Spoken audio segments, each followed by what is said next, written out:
So all week, I've been really struggling to find content for this video for this Wednesday, when all of a sudden, it hit me right in the face. Stay tuned, guys.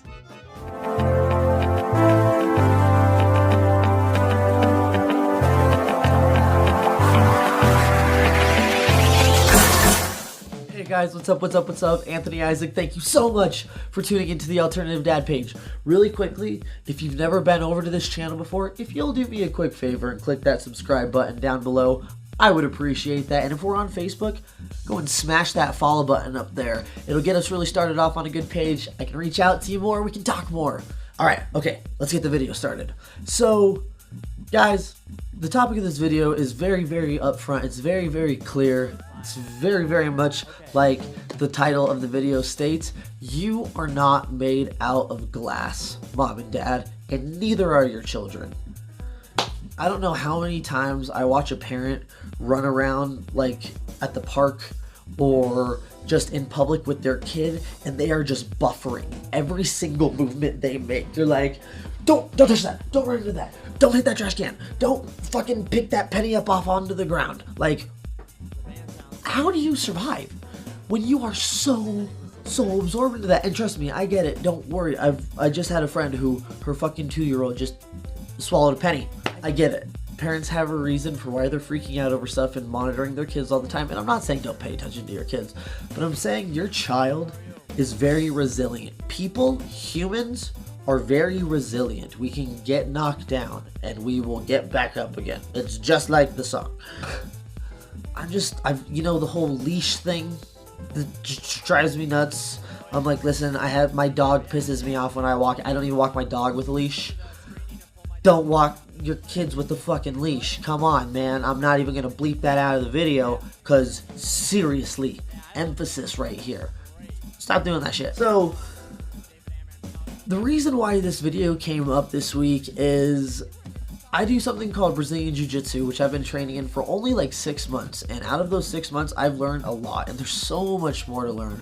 But I have been working on defensive techniques and just learning how to roll and learning how to get into the competition side of things. And last night, as you can see, we were really putting in work. And I was doing a really good job, but I still managed to get this fantastic wrap from a nice elbow dropping into the face. And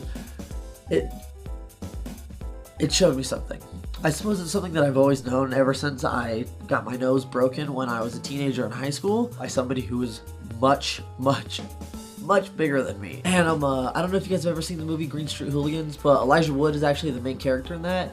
And there's a quote that he says that I have actually almost always remembered. And he says, once you've taken a few punches and you realize you're not made of glass, you don't really feel that you're alive unless you're pushing yourself as far as you can go. And I just think that's a fantastic reference. I mean, moms, dads, you guys are still so full of life. And I know having a child and having responsibilities, and I know it's a thing, and I know it'll always be a thing for you, but you need to make time to level yourself up. As much as we push our children, as much as we want them to succeed, as much as we impose our values on them, as strict as we are with them, as great as we are with them, they have to see you struggling and evolving and changing, and that's when they're really gonna take hold of that.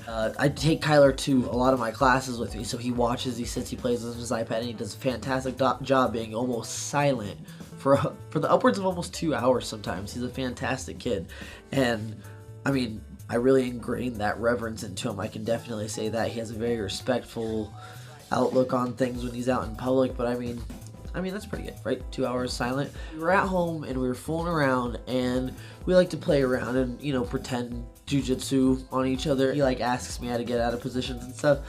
And just the other day, he got himself out of a position, and then he made a move that I've never taught him. He literally cross-faced me and brought his elbow down onto my face, just like what happened to me right here. And I was so impressed. I stopped and I was like, oh my god, dude, I never taught you that. That is so fantastic. That is great. So your children, they are always watching you. Like, literally. Make that metamorphosis yourself so that your children will follow suit. I mean, I can't emphasize that enough. I mean, on those topics that I just kind of was backed up on of how, you know, much I've ingrained reverence into my kid, I'm really, really hard on my kid.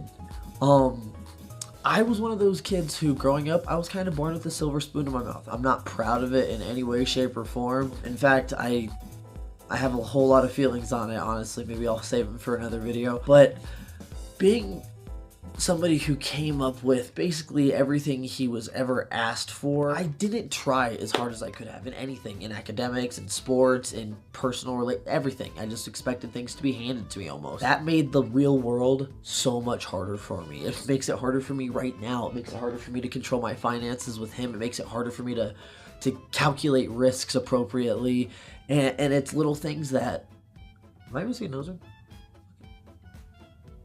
How am I missing a nose ring? But it's just little things like that had I been better prepared when I was younger, had I had my ass whooped a little bit more, had I had my family be a little bit harder on me, I feel like I would have flourished a lot more. And that's horrible to admit, that I have this stepping stone up on so many other people in life, and I never took advantage of it, and now I'm suffering for it.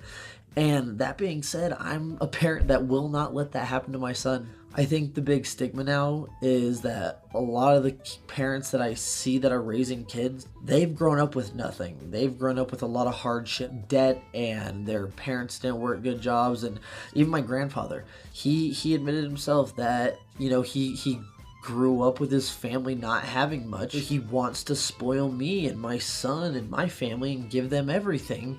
And it's a great thought, it's a great ideology, but it's almost counterproductive, because when you're spoiling your children and you're giving them everything in the world, you're robbing them of influence, you're robbing them of all of this discipline and grounding, and it's all these little things that being a little bit stricter and a little bit harder and not giving it as much would be so much more beneficial for everybody. And that's why I'm so hard on my son. Like, some people are like, man, you are just a dick. And I'm like, I'm not yelling at him, I'm not hitting him.